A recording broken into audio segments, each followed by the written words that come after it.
जय हिंद दोस्तों, मैं अनुराग गौतम स्वागत करता हूं आपके अपने YouTube channel short hand with Gautam पर, जहां हम सीखेंगे हिंदी शॉर्ट हैंड की ऋषि प्रणाली। और सीखने से पहले मैं आपके साथ कुछ बातें साझा करना चाहूँगा। किसी भी भाषा को सीखने से पहले ये एक अहम हिस्सा है जो मनोवैज्ञानिक दृष्टिकोण कहता है कि किसी भी भाषा को सीखने से पहले इंसान के अंदर 3 चीज़ों का होना जरूरी है। वो 3 चीज़ें मैं बताता हूँ क्या होती है, जो मनोवैज्ञानिक दृष्टिकोण के अंतर्गत हम जानते हैं।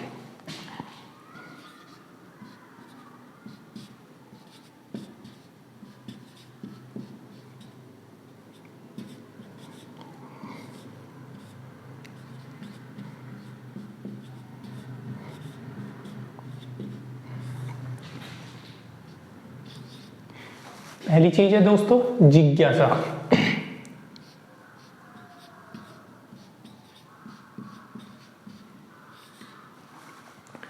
दोस्तों, किसी भी कार्य को करने से पहले या किसी भी भाषा को सीखने से पहले जिज्ञासा का होना बहुत जरूरी होता है।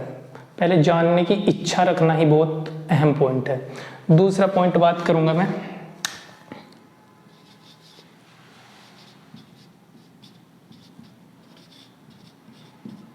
अनुकरण की।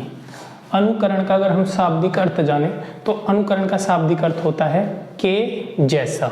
अनुकरण का शाब्दिक अर्थ के जैसा, मतलब जैसा आपको बताया जाएगा आपको वैसा ही चलना है और आप बहुत कम समय में एक अच्छी स्पीड पा लेंगे अगर बताए गए रास्ते के अनुसार आप चलते हैं। तीसरा पॉइंट है इसका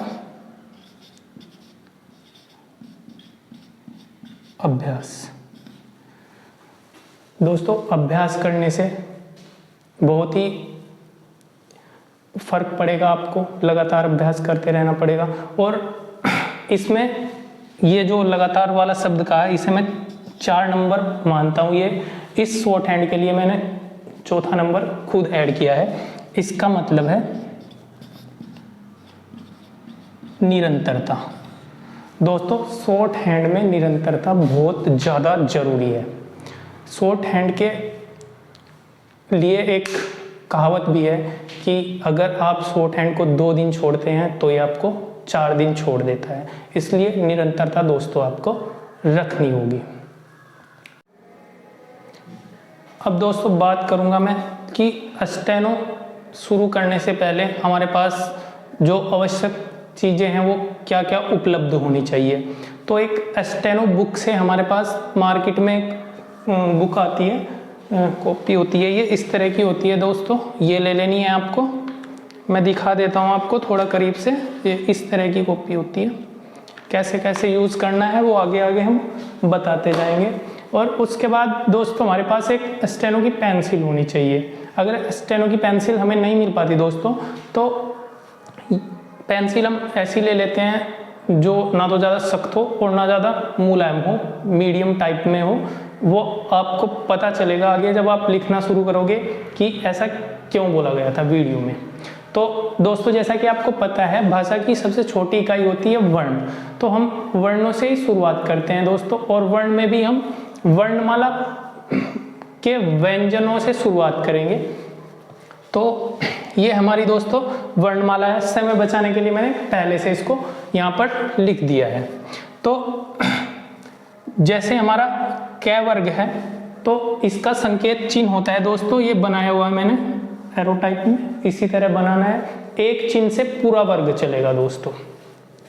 तो एक हल्के हाथ से सीधी रेखा खींचने पर इसको दोस्तों पढ़ेंगे हम क।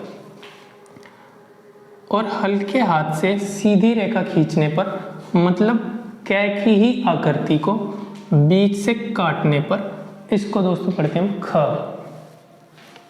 और इसी रेखा को थोड़ा डार्क कर देने पर, मतलब थोड़ा दबाव बनाना है पेंसिल पे तब चलाना है पेन, तब तो इसको पढ़ते हैं हम ग। और इसी डार्क रेखा को बीच से काट देने पर इसको पढ़ते हैं दोस्तों हम घ। अब इसके बाद आता है हमारा च वर्ग। च वर्ग का संकेत चिन्ह चलेगा दोस्तों इस तरह से, इसी तरह जाएगा पूरा भी। तो हल्के हाथ से सीधी ये आड़ी रेखा खींचेंगे इस तरह, तो ये पढ़ा जाता है हमारा च, और इसी रेखा को बीच से काटने पर इसको पढ़ेंगे हम छ, और इसी रेखा को डार्क करने पर इसको पढ़ेंगे ज, और इसी डार्क रेखा को बीच से काटने पर इसको पढ़ेंगे झ। अब आता है हमारा ट वर्ग। ट वर्ग एकदम सीधा होगा ऐसे 90 डिग्री एंगल पे। और दोस्तों ये भी ध्यान रखना है कि कहाँ से शुरू हुआ है वर्ण और कहाँ पर खत्म हुआ है। ये जैसे मैंने आपको बताया क वर्ग ऐसे चला, यहाँ खत्म हुआ, च वर्ग ऊपर से चला, और ट वर्ग भी एकदम ऊपर से चला 90 डिग्री वाला। तो ट किया करती हल्के हाथ से एक 90 डिग्री पे ये लाइन खींचने पर इसको पढ़ेंगे ट, और इसी लाइन को बीच से काटने पर, मतलब ट की ही आकृति को बीच से काटने पर इसको पढ़ेंगे हम ठ, और इसी आकृति को डार्क करने पर इसको पढ़ेंगे ड, और इसी डार्क लाइन को बीच से काटने पर इसको पढ़ेंगे हम ढ। बहुत बस कटा हुआ दिखना चाहिए, एकदम प्लस का निशान भी नहीं बनना चाहिए, बस हल्का सा काटना है। अब बात करते हैं तय वर्ग की। तय वर्ग की आकृति हम दो प्रकार से बना सकते हैं, एक ये दाएं से बाएं और दूसरी इस तरह। ये ध्यान रखना है दोस्तों, अर्धचाप के रूप में होगा ये, इस तरह हम इसको बना सकते हैं। ये हुई हमारी बाएं से और ये दाएं से। तो उसी तरह हल्की बनानी है ये भी इस तरह, इसको हम ये दोनों आकृति तय किए हैं दोस्तों। और इसी को बीच से काटने पर इसको पढ़ेंगे हम था, और इसी को डार्क कर देने पर इसको पढ़ेंगे हम द। मतलब ये है कि दोस्तों या तो हम ये बना सकते हैं या ये, कोई भी एक आकृति, मतलब दो आकृतियां हैं इसकी, और इसी को द की आकृति को बीच से काटने पर ये हो जाता है हमारा ध। उसके बाद आता है हमारा पै वर्ग। पै वर्ग हमारा ये चलता है ऐसे, मतलब च के विपरीत, च उधर से था, ये पै वर्ग इधर से। हल्के हाथ से पै, इसी पै की आकृति को काटने पर फ, और इसी को डार्क कर देने पर ब, और इसी डार्क को बीच से काट देने पर भ। अब आता है हमारा ये दोस्तों, ये हमारा वर्गीय व्यंजन पूरे हुए। और अब हम बनाते हैं यह की आकृति। यह की आकृति नीचे से ऊपर की ओर इस तरह जाएगी दोस्तों। ये हल्का इसमें घुमाव है यहाँ, ये ध्यान रखना है। रै की आकृति को दोस्तों हम दो प्रकार से बना सकते हैं, एक नीचे से ऊपर और एक ऊपर से नीचे, ये इस तरह अर्धचाप।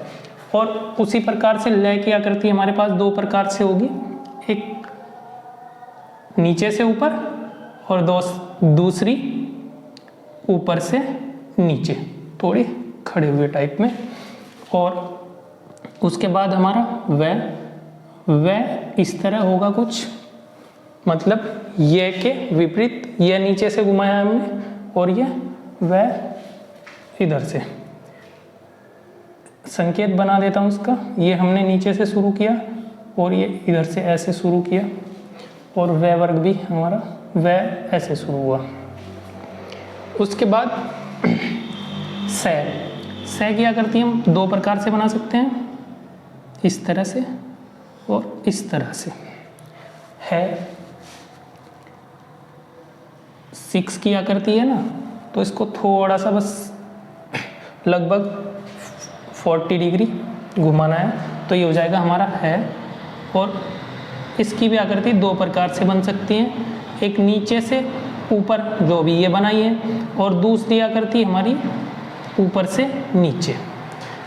मैं की आकृति भी हम दोस्तों दो प्रकार से बना सकते हैं, ये वाली, ये होगा वास्तविक, ये मैं की अपनी आकृति है और दूसरी ये इस तरह, ये न की आकृति है। और इसको जब हम बीच से काट देते हैं तो इसको भी हम न ही पढ़ते हैं।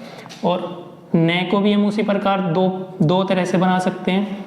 एक ये वाला, ये न की अपनी आकृति है, और मैं से हम लेंगे न, ये मैं की आकृति को बीच से काटने पर इसको भी हम पढ़ेंगे न।